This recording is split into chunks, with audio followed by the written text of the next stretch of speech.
Eu saúdo aos meus queridos irmãos, alunos da Escola Bíblica Dominical, com a graça e a paz de Deus e de nosso Senhor e Salvador Jesus Cristo.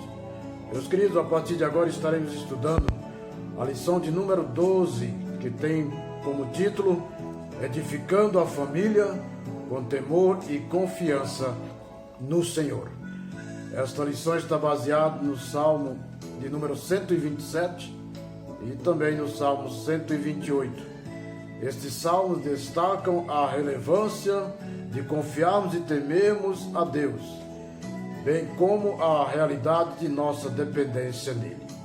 E o ponto 1 fala: Cânticos da peregrinação, ou seja, esse salmo, o Salmo 127 e o Salmo 128, trata-se de cânticos de peregrinação, que eram cânticos variados, onde diversas pessoas, peregrinos, vinham a Jerusalém e na caminhada eles entoavam esses cânticos, glorificando e exaltando o nome de nosso Deus.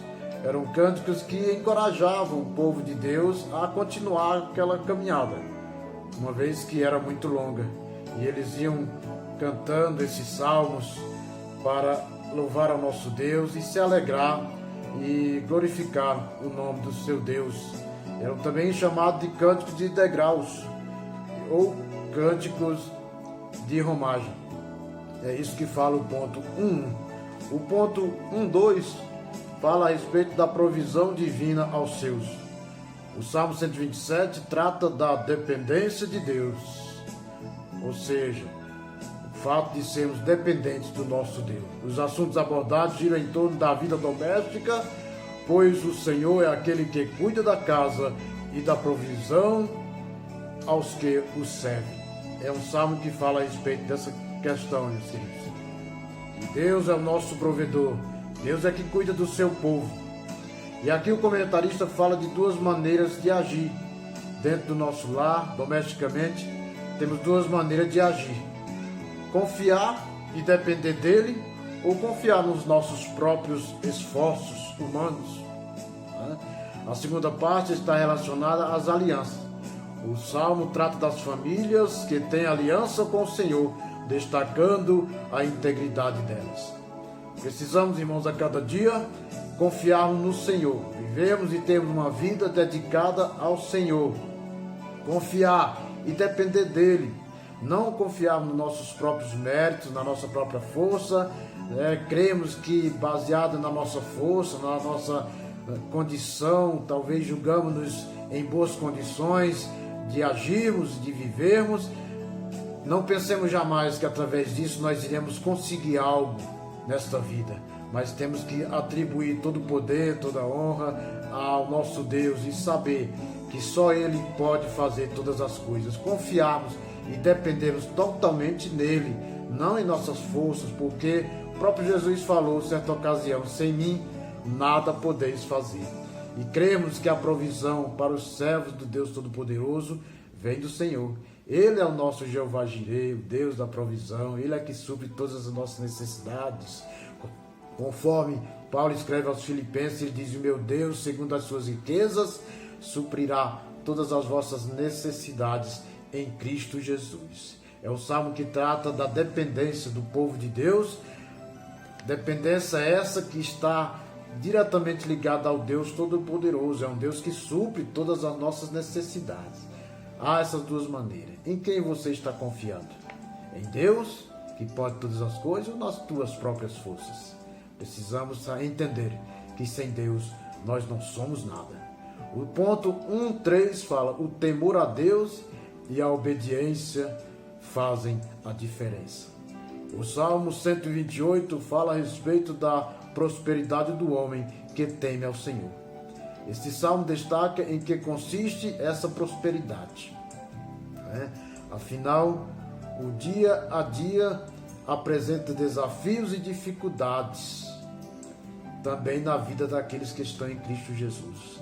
Nós não podemos achar jamais que, por sermos servos do Senhor, nós não passamos ou não iremos passar por dificuldades. Muito pelo contrário. A partir do momento que firmamos um compromisso com Deus, O inimigo se revolta contra nossas vidas e tenta nos destruir de todas as formas. Somos alvos de ataques constantemente, principalmente no lar, principalmente na família. Por isso temos que estar firmados na rocha, que é Jesus. Mas o temor a Deus é que faz essa diferença, né? Com Cristo Jesus nós somos prósperos. A prosperidade do servo do Senhor vem de Deus. O temor a Deus é algo que nos traz prosperidade. Somos prósperos quando confiamos em Deus, quando tememos a sua palavra, aquilo que Ele diz para as nossas vidas. O temor a Deus e a obediência fazem a diferença, né? Porque Deus se alegra quando nós olhamos e lemos os seus estatutos e procuramos praticá-los, procuramos aplicá-los no nosso dia a dia. Ele nos tem como filhos obedientes, Ele nos tem como filhos que não está querendo viver segundo as próprias concepções, segundo os seus próprios pensamentos, mas é um servo que busca sempre a orientação de Deus. Qual o pai que não se alegra quando o filho chega para ele pedindo orientações, pedindo conselhos, né, de como deve se dirigir, como deve atuar, como deve resolver tais questões? Todo filho se alegra, todo pai se alegra quando o filho procede assim. Com Deus não é diferente. Então, o temor a Deus é isso, e a obediência. Quando somos obedientes a Deus, nós somos abençoados por Ele. Então, ponto 1 fala a respeito disso. Fala a respeito dos cânticos, que eram cânticos de peregrinação, esses dois salmos, Salmo 127 e o Salmo 128. Fala a respeito da provisão de vidas aos seus, que Deus é que trabalha. O salmista, certa ocasião, ele diz: fui jovem e hoje sou velho, mas nunca vi um justo desamparado, nem tampouco a sua descendência mendigar o pão. E o ponto 3 fala: o temor a Deus e a obediência faz a diferença. Quer ver diferença na tua vida? Quer ver prosperidade? Seja temente a Deus, seja obediente a Ele, que Ele se responsabiliza por tudo que diz respeito à tua vida. O ponto 2 fala: somos dependentes de Deus. E o 2:1 inicia falando: o Senhor que edifica. O primeiro ato de estar debaixo da dependência de Deus é permitir que Ele edifique a casa. O salmista declara: se o Senhor não edificar a casa, em vão trabalham os que edificam. Em que está edificado a nossa casa? Precisamos estar sempre atentos a esta realidade, de que a nossa casa tem que estar firmada na rocha que é Jesus. Jesus é a nossa rocha. Todas as nossas decisões, os nossos projetos precisam ser confirmados pelo Senhor. Edificar no sentido de construir. Nós sabemos que o povo de Israel edificavam casas com segurança, porém muitas das vezes tinham certas atitudes que não eram realmente conforme à vontade de Deus. Nós vemos ali o exemplo da construção da Torre de Babel, né? É um grande exemplo para demonstrar uma edificação feita fora da vontade de Deus. O objetivo deles era algo errado. Queriam chegar e atingir até o céu mediante seus próprios esforços. Deus ali fez aquela confusão de línguas para que eles não tivessem êxito naquela construção. Precisamos, meus queridos, todos os momentos da nossa vida, colocar os nossos planos, os nossos projetos nas mãos do Senhor. A palavra de Deus diz que o homem pode fazer planos. É certo e é correto a nós fazermos planos, projetarmos, termos uma visão daquilo que queremos para o nosso futuro. Mas o final do versículo diz: o homem pode fazer planos, mas a confirmação vem do Senhor. Tudo que fazemos, que planejamos fazer, precisamos colocar nas mãos do Senhor e dizer: Senhor, se for a tua vontade, seja feita a tua vontade em minha vida. Eu quero assim. Mas a Bíblia diz que a vontade do Senhor é que é boa, perfeita e agradável. Nem tudo que achamos que é bom para nossas vidas verdadeiramente o é. Deus tem o melhor para nós. Deus sabe quais serão as consequências de algo que provavelmente faremos. Então Ele sabe se iremos nos dar bem ou não, se será benéfico para nossas vidas tais atitudes ou não. Então nós precisamos tomar cuidado e saber que precisamos edificar a casa na rocha que é Jesus, permitir que Ele edifique a nossa casa, pedir conselhos a Ele, orientações para tomar nossas decisões em tudo. Nossa vida tem que estar nas mãos do Senhor, porque do contrário nós não seremos bem-aventurados, nós não seremos abençoados, nós não seremos prósperos nas nossas decisões. É o Senhor que edifica a casa. O ponto 2.2 fala, o Senhor que guarda a cidade. O salmista ainda declara que se o Senhor não guardar a cidade, em vão vigia a sentinela. Naquele tempo eram construídas as chamadas cidades-estados, que exerciam hegemonia. Havia diversas fortalezas cercadas por muros maciços, ou seja, com muitas estruturas, tinham torres e portões, mantinham um sistema de defesas.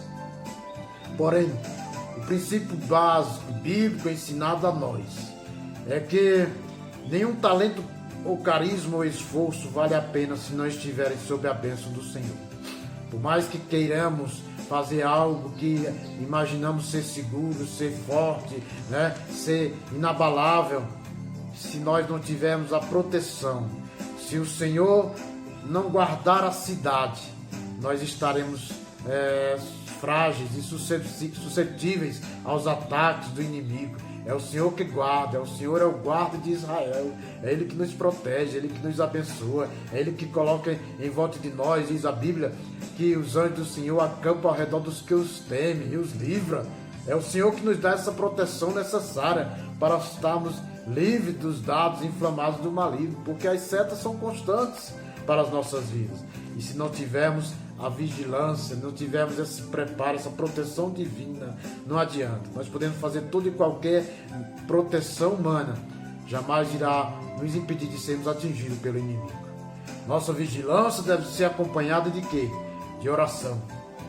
A palavra de Deus diz vigiai, mas diz também e orai, para que não entreis em tentação. Precisamos vigiar, mas precisamos orar, porque a oração é que traz para nós, servos do Senhor, aquela comunhão gostosa, que nos dá segurança, que nos promove, nos proporciona mais intimidade com Ele. É através da oração que encontramos em Deus o seu refúgio, a sua fortaleza, né?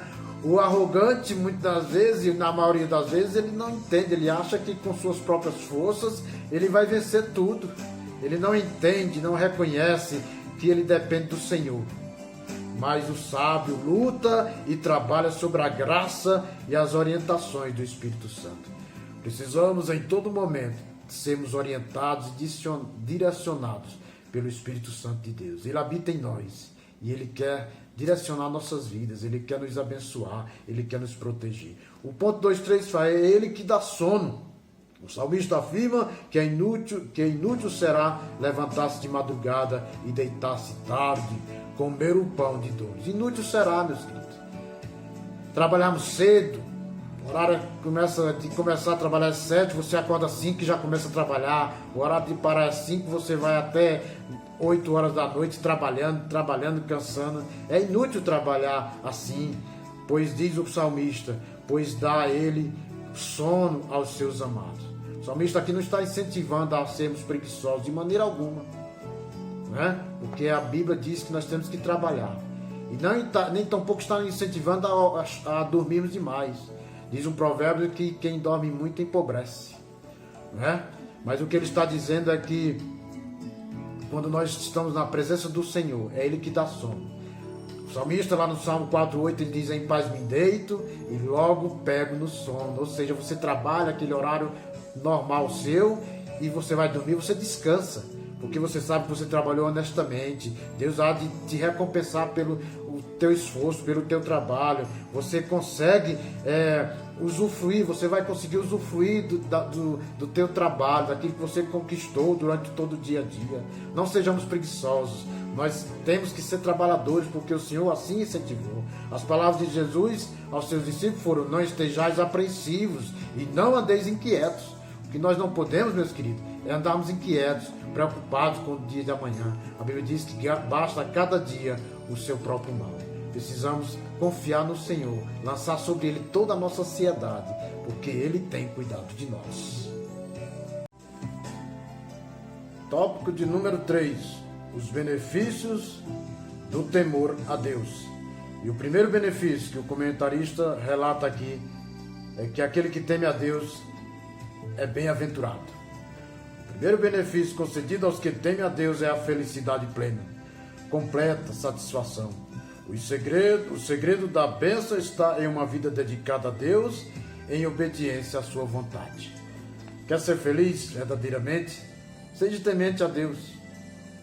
Eu ouvi em certa ocasião uma postagem de uma pessoa que disse, gosta de correr e falou, venha correr e seja feliz. Eu não sei se correr traz felicidade a alguém, torna alguém feliz. Mas o que eu sei é que quando a pessoa teme a Deus, ela é verdadeiramente feliz. A felicidade vem para aqueles que temem a Deus e guardam os seus mandamentos. A felicidade verdadeira, como diz o salmista, são para aqueles que são obedientes à vontade do Deus Todo-Poderoso. No contexto cristão, a felicidade não está nas riquezas desse mundo, mas em fazer parte do reino de Deus. É em fazer parte do reino de Deus que deve constituir, né? Que deve estar baseada a nossa felicidade, né? Não confundirmos as coisas. Em certa ocasião, os discípulos saíram, fizeram maravilha, eles voltaram tremendamente alegres, felizes, né?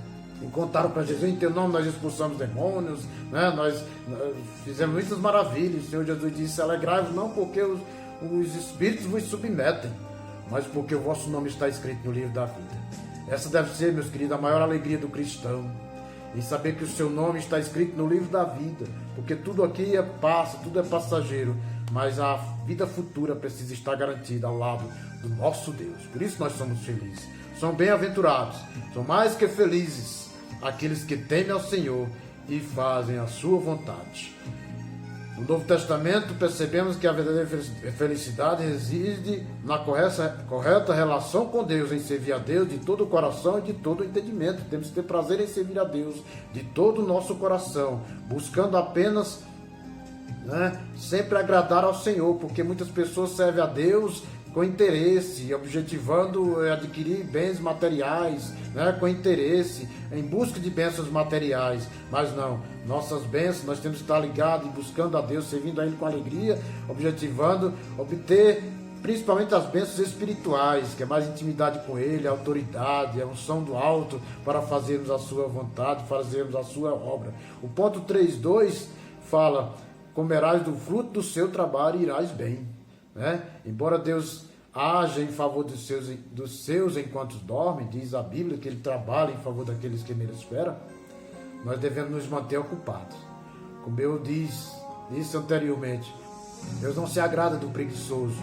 Parte nenhuma da Bíblia você vai encontrar Deus incentivando alguém a ficar dormindo a vida toda. Não, temos que trabalhar, porque é dos frutos do nosso trabalho que nós conseguimos desfrutar, né, das bênçãos, através desse trabalho que nós conseguimos usufruir das bênçãos que Deus tem preparado para nossas vidas. Você está desempregado? Procure emprego, né? Não diga, não vou procurar emprego, porque lá em Isaías 64 fala que Deus trabalha em favor daqueles que nele esperam. Eu estou aqui esperando em Deus. Não é assim. Aprenda essa tua hermenêutica aí, está errada, entendeu? Não pense que porque a Bíblia diz que Deus trabalha em favor daqueles que Ele espera, que Deus vai sair por aí, né, entregando currículo nas empresas com o teu nome para que você seja chamado.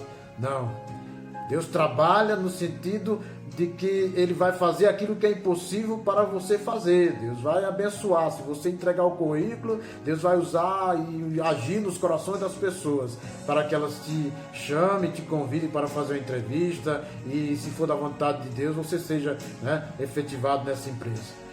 Mas o primeiro passo, entregar currículo, bater de porta em porta, acordar cedo, né, está com você, é a parte do homem. Aquilo que o homem pode fazer, ele tem que fazer. o mais, aquilo que é impossível. Trabalhar em nosso favor significa fazer o que é impossível a nós fazermos. Aí Deus age. Chegou aquele ponto que nós não podemos fazer mais nada, Deus vai agir em nosso favor. Então nós temos que comer do fruto do nosso trabalho, trabalharmos. Deus honra verdadeiramente aqueles que trabalham. O 3:3 fala, ciclo familiar. O salmista registra que os benefícios do temor a Deus e da obediência ao Senhor não se limitam apenas em um indivíduo e sua vida profissional, mas são manifestos também no ambiente familiar e influenciam positivamente as gerações futuras. Sim, através da bênção que Deus derrama sobre a nossa vida, os nossos parentes, nossos filhos, nossa esposa, são abençoados também. Essas bênçãos se estendem até os nossos familiares, até os nossos entes queridos. Quando estamos dentro da vontade de Deus, nós somos abençoados. E essas bênçãos também estendem-se até aquelas pessoas às quais nós amamos e às quais também nos amam. Então nós aprendemos que temos que comer do fruto do nosso trabalho. Nós aprendemos que nós somos bem-aventurados quando tememos ao Senhor, quando fazemos a sua vontade, quando estamos sempre buscando agradá-lo, sermos úteis cada dia mais, nos dedicamos cada dia mais na sua obra, porque Ele se agrada e Ele se responsabiliza em nos abençoar. Meus queridos, nesta manhã nós estudamos essa lição maravilhosa, falando a respeito dos salmos, desses salmos 127, 128, né? E vemos o quanto Deus nos abençoa, somos bem-aventurados, somos prósperos, estamos edificados sobre a rocha que é Cristo Jesus, né? Sabemos que nós não podemos confiar, aprendemos que nós não podemos confiar em nossos próprios méritos, mas confiar em Deus e colocar tudo nas suas mãos, saber que Ele que nos guarda. Isso tudo é muito maravilhoso. Ele que nos dá sono, nos faz descansar em segurança. Aprendemos sobre os benefícios do temor a Deus. Louvado e engrandecido seja o seu nome, porque podemos ter e contar com esse Deus, o qual se preocupa conosco, o qual não está alheio às nossas necessidades. Nós nos alegramos porque sabemos que temos um Deus que supre as nossas necessidades, mas também temos que nos alegrar, temos que reconhecer que precisamos ser mais dedicados. Nós aprendemos sobre o suprimento de Deus na família, né? Deus cuida de nossas vidas, meus queridos. E eu te peço nesta manhã que você aprenda a cada dia a colocar a tua família nas mãos do Senhor. Coloque o teu filho nas mãos do Senhor. Ore por ele, não desista. Tem muitos lares aí se desfacelando porque não desistiu da família. Não desista, não. Você tem um filho que não é cristão, continue orando por ele. Deus vai agir no momento certo. Deus vai transformá-lo. Deus vai trazer para junto de si, porque Ele ama a tua família, tá? E as bênçãos do Senhor são acessíveis para aqueles que temem a Deus, para aqueles que nele confiam, para aqueles que buscam viver de acordo com a palavra de Deus. Busque viver de acordo com a palavra de Deus, lendo-a sempre, porque está escrito: nem só de pão viverá o homem, mas de toda palavra que sai da boca de Deus.